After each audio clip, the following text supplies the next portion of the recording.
This is One on One.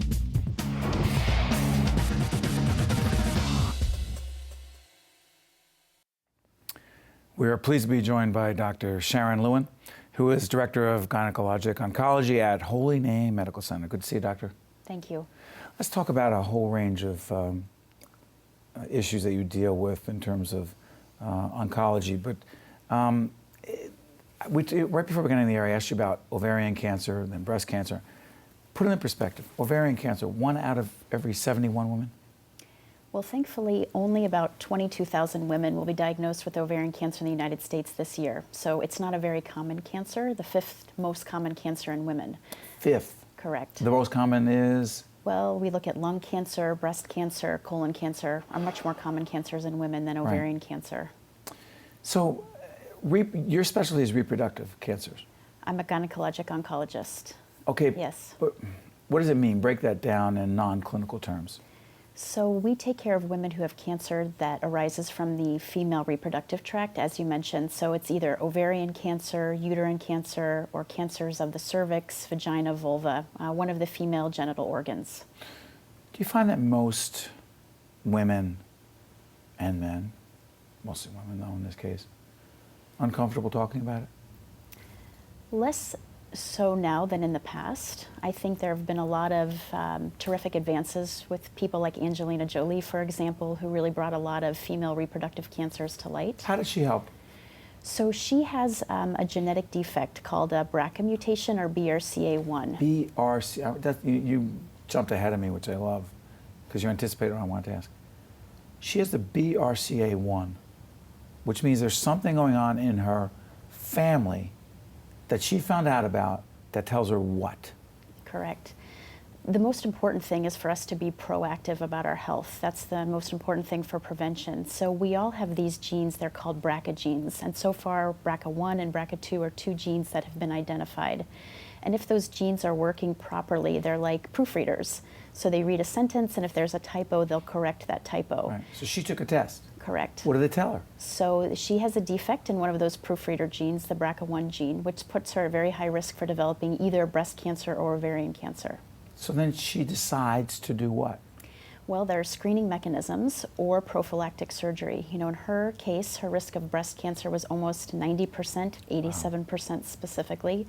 So rather than undergoing surveillance with mammograms and MRI, she chose to have prophylactic mastectomy, which a full bilateral mastectomy, exactly.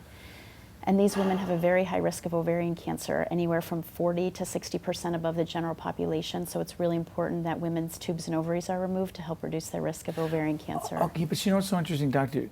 She does this, it gets a lot of media attention. So millions of women are aware of it. Men too, but just in this case, let's just deal with women. Women watching it, listening to it, thinking about it, saying, I should do what? So what happens? Is there a significant spike in the number of women who do something about it? Do they get tested? And what do they get tested for? Excellent question. You know, unfortunately, most women who have this high risk for breast and ovarian cancer don't really know it. So it's very important for women and men to talk to their doctors about their family history, right, their personal history, to see if they're at high risk for cancer. Do they go, what is it, a blood test? What do they get? It's a blood test. It could also be from the saliva, the buccal. It helps detect the DNA. It's as simple as that? It's as simple as that. You go in, they swab the, right? Exactly. And it tells you? It's sent to a lab, and then within about 2 weeks, you find out whether or not you're at high risk for these cancers. It's very incredible technology. Is there a difference between the blood test and the saliva test? No, equally as effective. Okay, so let's go through the different types of cancers. You said ovarian. Go through the other ones. Cervical. So, ovarian cancer, uterine, cervical cancer, vulvar, and vaginal cancer. So the great thing about what we do at Holy Name and as GYN oncologists or gynecologic oncologists is that we take care of the full spectrum of women. So not only are we surgeons like surgical oncologists, but we also give chemotherapy. So we really take care of the whole patient. Hopefully through her cure, we get to know families and provide a really comprehensive, intimate environment for patients and their families. What drew you to this profession?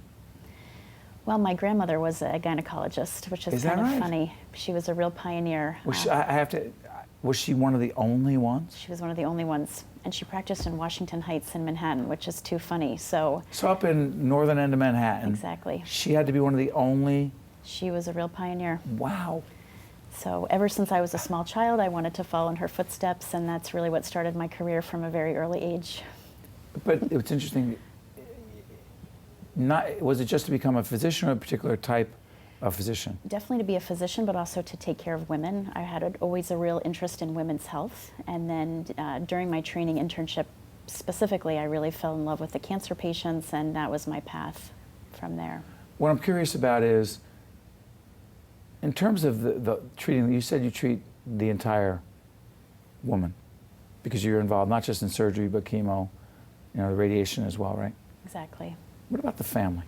You deal with the families, and I always ask myself, what is it like for a physician? I mean, I've had some difficult conversations when physicians had to tell me some things, but nothing nearly as serious as what you're talking about.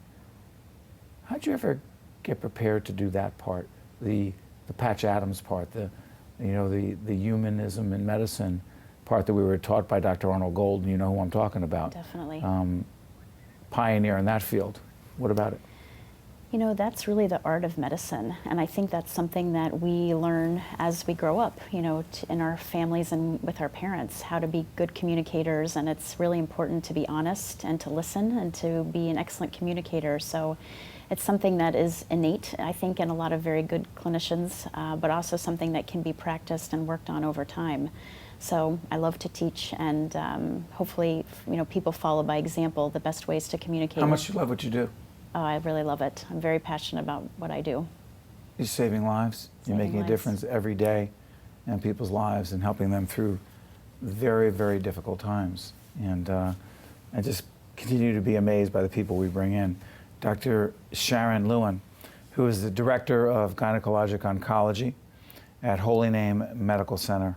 I want to thank you for joining us and providing some important information. Thank you, Doctor. Thank you. It was an honor to be here today. One-on-One with Steve Adubato has been a production of the Caucus Educational Corporation, celebrating over 25 years of broadcast excellence.